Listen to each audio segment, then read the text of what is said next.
What is up, YouTube? It is the Ville Outdoors here. Today is, what is it, Wednesday, April 29th, 2020. I filmed a video earlier this morning. You guys saw that. I was fishing another section of Pickering Creek using the Trout magnet. And today I'm going to be showing you guys how I rig and fish the Trout magnet. And the first thing I want to do is explain what setup to use and how to rig it. So I usually rig it on a 1/64 ounce Trout magnet jig head, the dart jig head, just like that. And you want to make sure it comes through the split of the tail right there. I don't know if you guys can see that on the camera, but it's coming through the split of these two tails on the end here. So these tails split and the hook comes through right in the middle. And you want to use this lure on a light setup. It is a light lure, so it doesn't cast super far unless you're using lightweight rod and reel. So I have a 5-foot rod, very flexible, very lightweight setup. Works great for the Trout magnet. And you also want to use light line.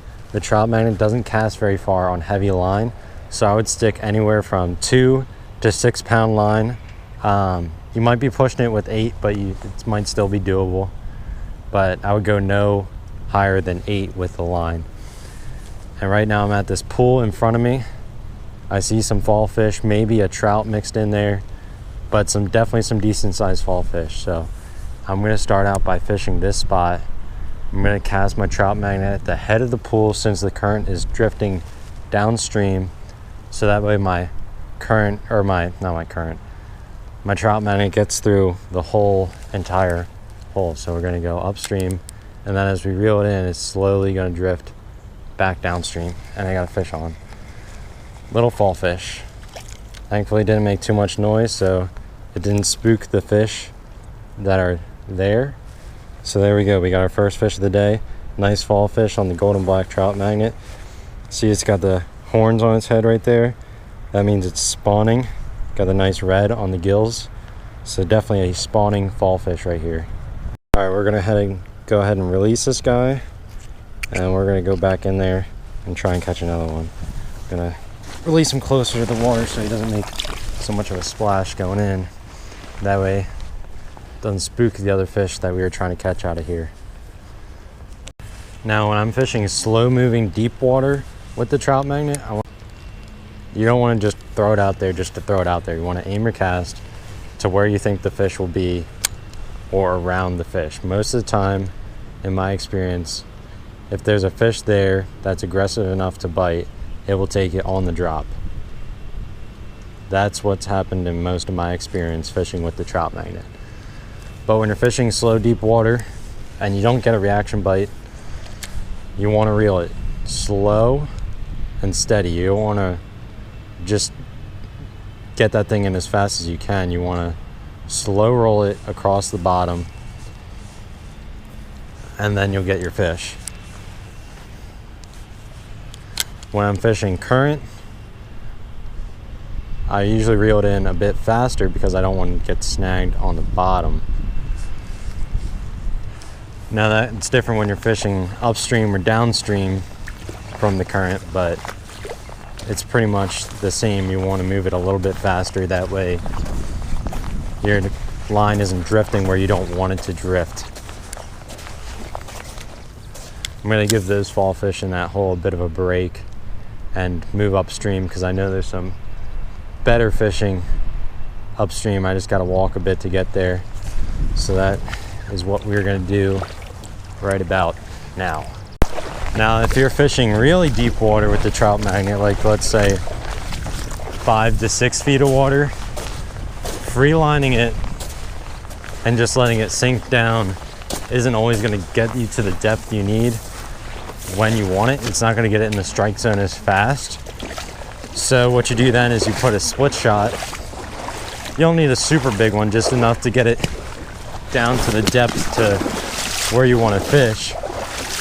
Put it at about, I'd say 8 to 12 inches above the line, above the lure, excuse me, is where I had my best luck fishing with it. You saw that in my trout fishing video I did the other day. When I was fishing for brown trout during the beginning of the video, I had a split shot above my trout magnet, about 8 inches above my lure. And I caught a good amount of fish. Well, 3 brown trout, which is a good amount to me on that setup, so it does work. A lot of people don't like using split shots when it comes to trout fishing, except when they're using like power bait or night crawlers or stuff like that, because it makes too much of a disturbance, scares the fish and all that. But a little split shot won't spook the fish and it'll get you that depth you need, as well as the casting distance. Because as I mentioned earlier, this lure doesn't cast as far as your traditional spinners and jerk baits and all that good stuff.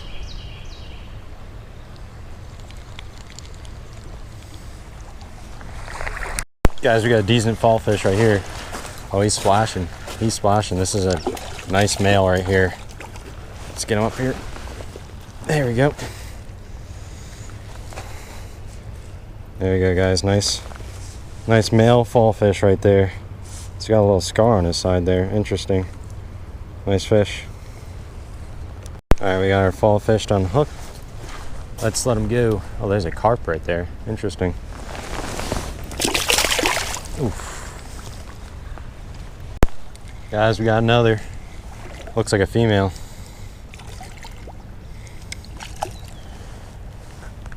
It's not a bad size one. Bat too. There we go. Nice easy unhooking right on the side of the mouth. Said nice easy unhooking. There we go. All right, there we go. Nice fall fish. Another one. It's coming behind me. Let's get out here, buddy. There we go.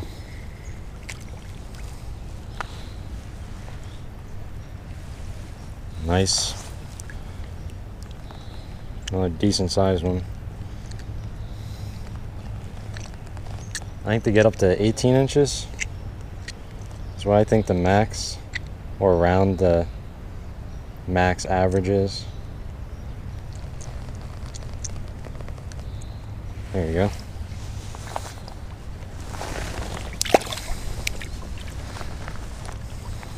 Fall fish are a fun fish to catch. They don't put up a bad fight, and you can usually catch a good amount of them because they are a more aggressive fish. They are actually a species of minnow, if you didn't know that. I think the second largest species of minnow in North America, native that is. That's not including like common carp and grass carp. And I think they might be the largest minnow in Pennsylvania, I'm pretty sure. So, pretty cool fact about the fall fish. All right, if you remember from a while back, like last August or September or so, I filmed a video here and I said that this spot looks epic. I will be back to fish this spot for sure. Well, today we are back at that spot and I'm gonna be fishing it. I only see fall fish so far, so we could have cursed ourselves with the fall fish today. But you know, I'd rather be catching something rather than nothing. So we shall see what we can do with the old trusty trout magnet. This spot looks really good right here. We got a nice natural rock wall right there. Looks great to hold some fish. I don't know where to cast. This spot on the other side of this boulder here looks pretty good. Almost too good. Let's try it out.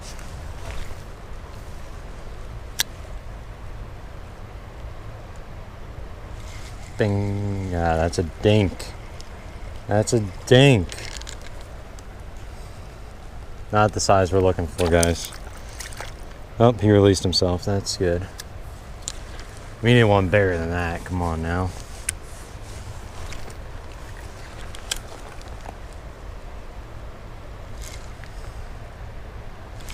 That's a better one.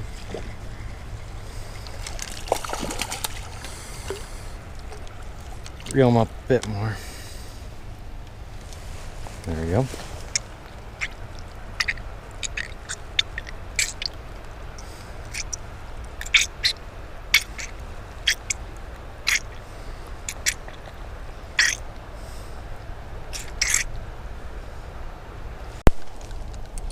Guys, we got a decent sized one right here.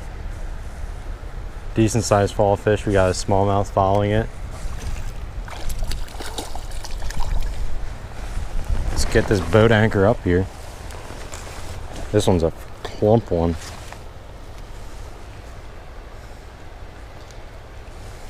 There he is. Look at the belly on that guy.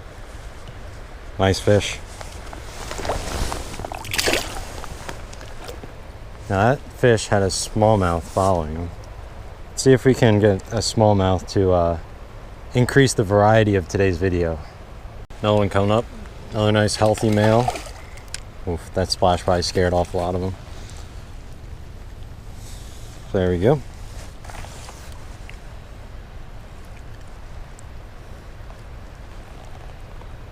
Hooked them right in the top of the mouth.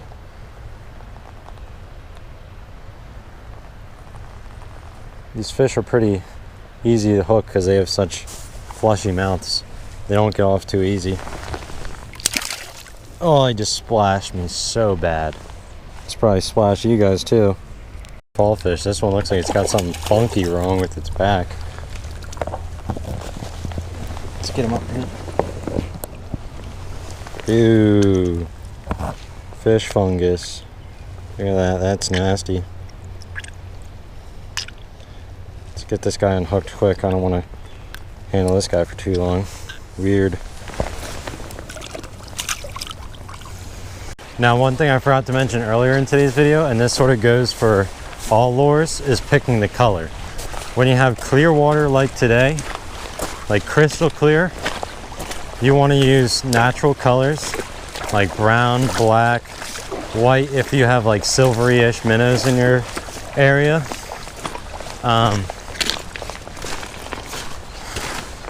And then there's like different color combinations that Trout Magnet offers. Like there's black and red is one that works pretty good for me. Pink and purple is good in like slightly turbulent waters, not really like too turbid. Yeah, those are usually the colors I use. Black and chartreuse is another good one that I use. That works for me in clear water too. So sometimes it depends on how pressured the fish are in your area. If they are pressured, then you want to use definitely the natural colors. If they're not, you can pretty much throw any color at them and they'll most likely take it. But it's always good to experiment what works for you in your area, because things can be different. I'm gonna go on, guys. Creek is getting pretty narrow. I haven't seen any fish in quite some time. So the only footprints that are around here are deer tracks, as you can see right there. So these fish, if there's any over here, probably haven't been caught in quite some time. All right, this spot looks pretty fishy right here. So let me show you what this Trout Magnet can do. We're gonna cast right there on the deep side, let it sink down a little bit, slowly reel it in. Oh, just had a bite. And there's a fish. Of course, it's a fall fish. We can't get away from these things. But just like that, the Trout Magnet is a fish magnet. Almost any fish will eat it.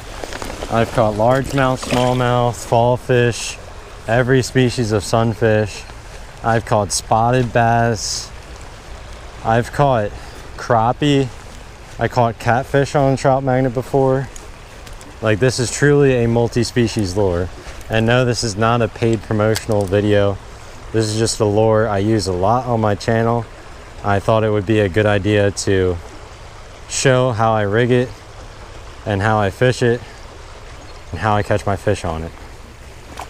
Sort of running into people's backyards here.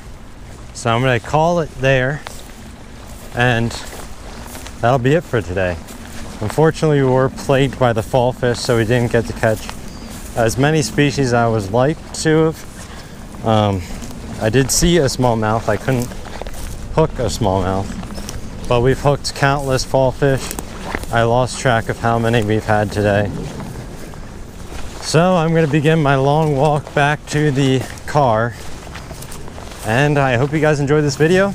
If you learned something about how to fish a trout magnet, or you found this video to be helpful, or even if you want to recommend another lure for me to try and review and do another video on how to fish it or how I like to fish it, if you want to see another video like that, feel free to leave what lure you want to see in the comment section below. And once again, if you enjoyed the video, please be sure to like and subscribe. I will definitely be uploading more and more now that we are in quarantine and I am forced to social distance myself in the woods with the creek and fish with nature. So that's terrible. Not really, it's sarcasm, but yeah, we're gonna get back in the creek here, start walking back into the car, and I will see you on the next episode of the Ville Outdoors.